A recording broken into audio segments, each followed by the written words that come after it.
There was a time where a lineup like this could exist. Well, not only exist, but flourish. It was an ideal starting five, as a matter of fact. Other teams tried to emulate it. And guess what? It worked for decades.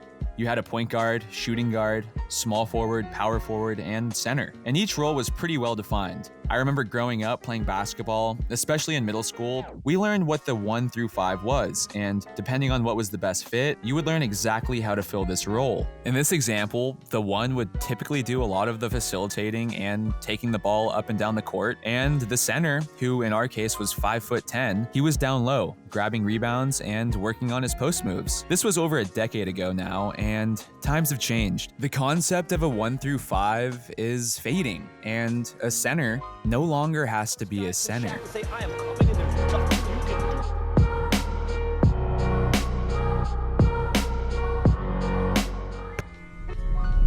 Pascal Siakam is a great finisher, and he's even got a post game. But what's interesting about him is he could guard Stephen Curry, LeBron James, or Joel Embiid. It doesn't matter. He's a multi-dimensional defender that can guard and potentially even play all positions. Let's take a second and imagine 5 Pascals on a single team. Surprisingly, I don't think it's too hard to imagine them contending with any other basketball team. And we're talking about 5 players with the exact same skill set, height, size, and yeah, you get the point. This is a hypothetical, of course, but regardless, he's a prime example of the change we've been seeing in recent years. We did a video on how he's single-handedly changing the way we see the game and turning it into a positionless league. The future of the NBA is changing its course because of him and others like him, and that's my point. And this, of course, brings us to Makur Maker. It's not that he's 7 foot and 235 pounds, it's that he's 7 foot, 235 pounds, and could play point guard. He's a part of a new hybrid generation of athletes like we've never seen before. It's an exciting time for many reasons, and I'm gonna get into that, but for now, you might be wondering, who is Makur Maker? Well, you might have heard of his cousin Thon Maker, who's in the NBA, on the Pistons, who also stands at 7 feet, who's also about 20 pounds lighter and 4 years older than his younger cousin, and in my opinion, just less impressive. Although Kevin Garnett did say he thought he would take down an MVP award at some point, but it's possible KG was talking about Makur Maker instead. Makur has been widely considered a true point center, and I could see it. And when looking to find someone who also claims that title, maybe to find a comparison, well, naturally we arrive at this guy. Greek Freak is the MVP right now.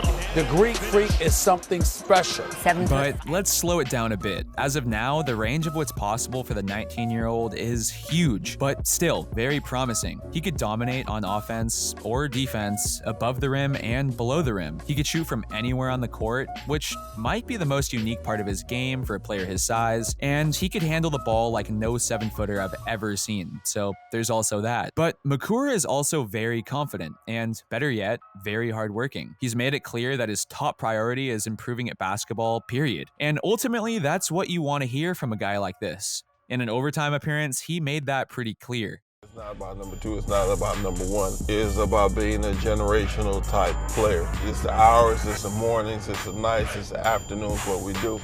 I love basketball. I want to shock people with what I do on the floor, show everybody what I can do.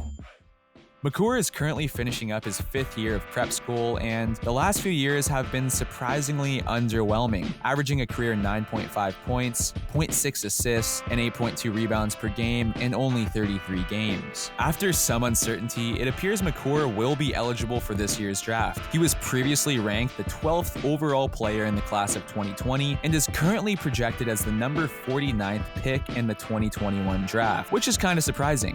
But this does take into consideration he's played so few games, only playing a single game in a full season of one of his high school years. This coupled with his sometimes very inconsistent shot, especially beyond the arc, he's a high-risk, high-reward player, which really opens up the range of his draft selection. On the other hand, with an unmatched ability to dribble, he can create for himself and his teammates, his level of athleticism, for a guy his size, I would argue as of right now, given the fact that he's among a breed of very few 7-footers with his play style, Makur is underrated, plain and simple, even with the potential setbacks. Of course, time will tell, and there's a good chance we see him get drafted this year as a steal or not. But what I find most fascinating about Makur is what he represents. The days of the traditional big center sitting under the rim are over, and the landscape of the NBA has changed dramatically in the last few decades. And above everything else, I'm making this video as a foreshadowing. Makur is the first of a new breed I think we're gonna start seeing a lot more of.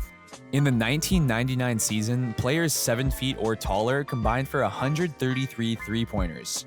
And Dirk Nowitzki had 116 of those attempts, 87%. Last season, 15 7-footers attempted over 100 three-pointers, with Lauri Markkanen with the Bulls putting up over 400 threes and making 145. This is more than 3 times as many as all the 7-footers combined in the league just 20 years ago. Celtics head coach Brad Stevens recently said, quote, "I don't have 5 positions anymore." And I think the most glaring evidence of all is this highlight.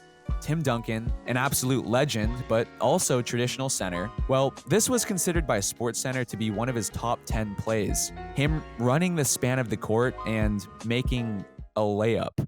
Now, it was either the layup or the fact that Tim Duncan went coast to coast, and I'll just let you do the math. But there was a time you didn't see this from big men, so I get it. 7-footers are filling roles only known to 6-footers just a few decades ago. The league is flat out different now. Coaches want the floor spread, they want more threes, they want their bigs to facilitate, create, pass the ball, and also grab a rebound and set a screen like they always have. But I think it's important to keep in mind, with most teams adapting this trend full on, it'll leave the possibility for the next great team finding success with a lineup something like this. If you guys enjoyed this video, drop a like because those can help. And hit that subscribe button. It's your favorite 50,000 subscriber hopefuls, Courtical Hoops, and see you on the next one.